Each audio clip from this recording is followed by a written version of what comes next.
स्वागत है गाइस आप सभी का हमारे YouTube चैनल मन के पार में। May you all get the blessings of Lord Shiva in the auspicious month of Shravan. Inspiration of Lord Shiva made me to write some lines, and these lines are my expression of reverence towards Lord Shiva.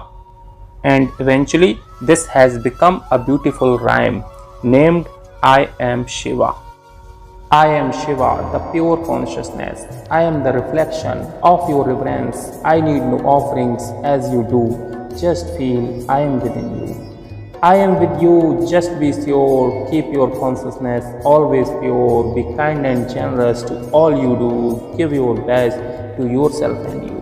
I need no offerings as you do. Just feel I am within you.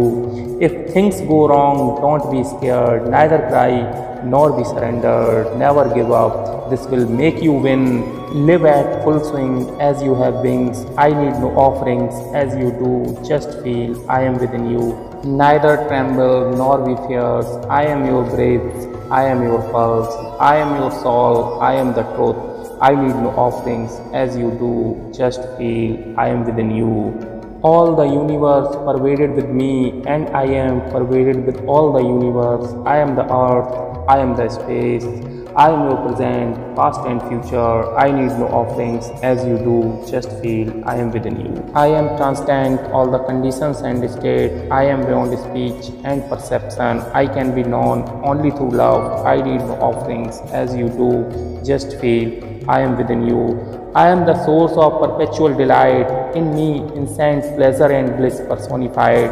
I am the slayer of demons and dark. I need no offerings as you do. Just feel I am within you.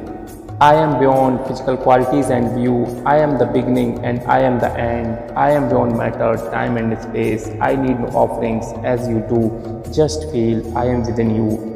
I am above all greed and delusion. I am the liberation and Veda's manifestation. Sky itself is my garment. I need no offerings as you do. Just feel I am within you. I am Shiva, the pure consciousness. I am the reflection of your reverence. I need no offerings as you do. Just feel I am within you. आपकी श्रद्धा ही मुख्य है। एकलव्य ने तो गुरु द्रोणाचार्य की मूर्ति बनाकर ही धनुर्विद्या सीख ली थी और द्रोणाचार्य जी को पता भी नहीं था, और कहते हैं कि वो अर्जुन से भी बड़ा धनुर्धर था और वो शब्द भेदी बाण चला सकता था।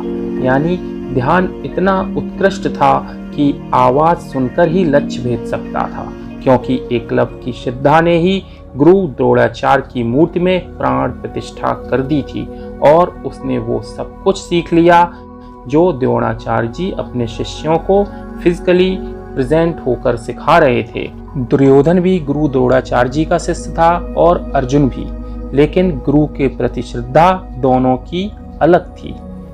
अर्जुन और एकलव्य की श्रद्धा ने ही उनको दुनिया का बड़ा धनुर्धर बना दिया।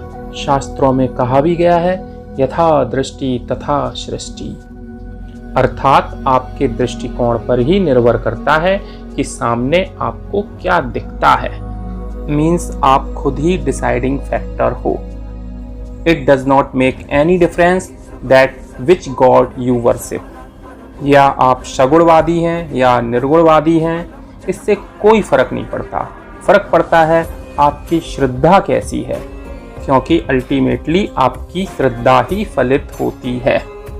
अब तो साइंस ने भी प्रूव कर दिया है। वैज्ञानिकों ने क्वांटम फिजिक्स में एक एक्सपेरिमेंट किया है जिसने वैज्ञानिकों को हिलाकर रख दिया। ये एक्सपेरिमेंट है डबल स्लिट एक्सपेरिमेंट। सिंपल भाषा में समझने की कोशिश करते हैं।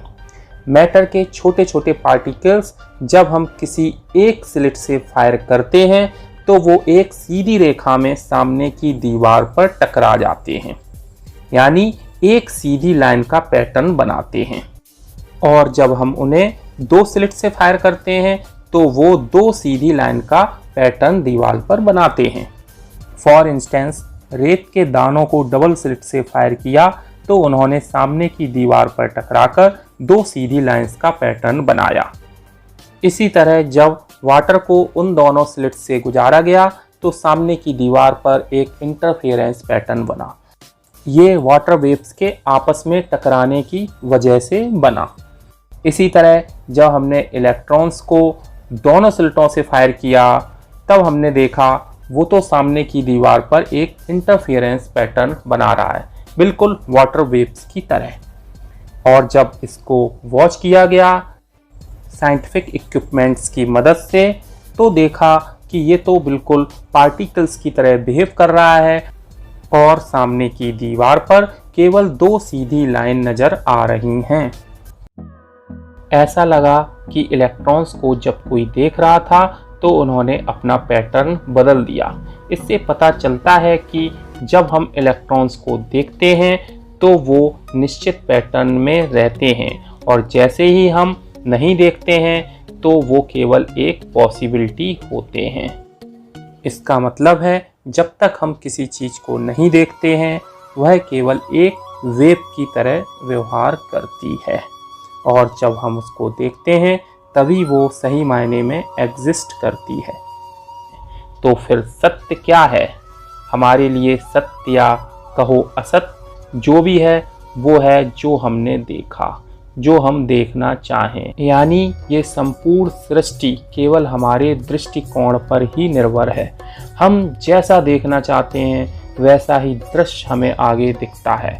हम जैसे विचार अपने मन में लाते हैं वैसी ही जिंदगी आगे बनती चली जाती है। इससे पता चलता है कि सब कुछ हमारे अंदर ही है। यदि हम परम सत्ता, परम तत्व परमात्मा या जो भी सृष्टा है उसको पाना चाहते हैं तो हमें अपने अंदर ही खोज करनी होगी और हम वो सब पा जाएंगे, क्योंकि ब्रह्मांड हमें वो सब दिलाता है जो हम चाहते हैं। आज के लिए इतना ही गाइस। नेक्स्ट एपिसोड में हम चलेंगे ब्रह्मांड की अनंत यात्रा पर, और ये एपिसोड बहुत ही इंटरेस्टिंग होने वाला है। तो कीप वॉचिंग। Thank you.